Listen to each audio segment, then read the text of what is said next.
우병우 청와대 민정수석을 둘러싼 각종 의혹과 관련해서 검찰이 이르면 이번 주에 처벌 수위를 밝힐 것으로 알려졌는데요.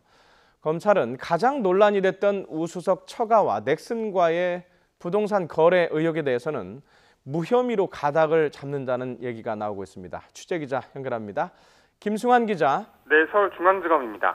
자, 검찰이 우 수석 처가 그리고 넥슨 간의 땅 거래 의혹에 대해서 혐의가 없다 이렇게 보는 것 같은데 왜 그런 결론을 염두에 두고 있는 걸까요? 네, 넥슨코리아와 우수석 처가 간의 수상한 부동산 거래 의혹에 대해서 검찰이 무혐의로 가닥을 잡은 것으로 알려졌는데요. 그 의혹을 뒷받침할 만한 구체적인 진술이나 단서가 나오지 않았기 때문입니다.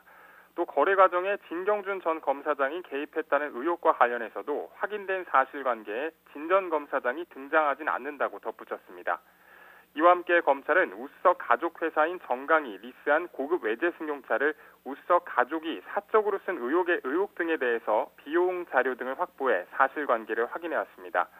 검찰은 우수석 처가의 경기도 화성 땅 차명 매매 의혹과 관련해 우수석 측이 땅 주인인 이 씨와 거래 형식을 빌려 탈세를 한 것이 아닌지 의심하고 있습니다.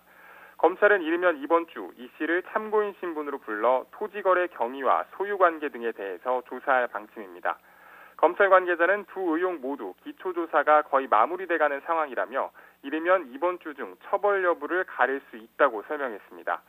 우수석 아들의 의경 보직 특혜 의혹과 관련해서는 경찰이 내규를 위반해가며 특혜를 제공했는지가 핵심이지만 아직 단서는 나오지 않은 것으로 알려졌습니다.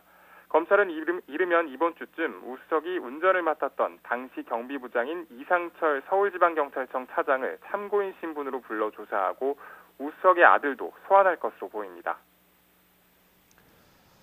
우병우 수석 사건에 비하면 상대적으로 이석수 전 특감에 대한 수사 상황은 그동안 잘 알려지지 않았는데요. 이 수사는 지금 어떻게 진행이 되고 있습니까? 네, 아직 이 전 특감에 대한 수사는 별다른 소득이 없어 보입니다. 주요 물증 확보에 실패했을 뿐 아니라 관련자들이 출석을 거부하기 때문인데요.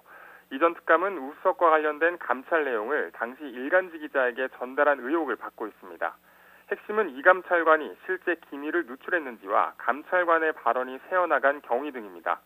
검찰은 이들의 휴대전화를 전달받아 음성 파일을 확보하려고 했지만 찾아내지 못한 것으로 알려졌습니다.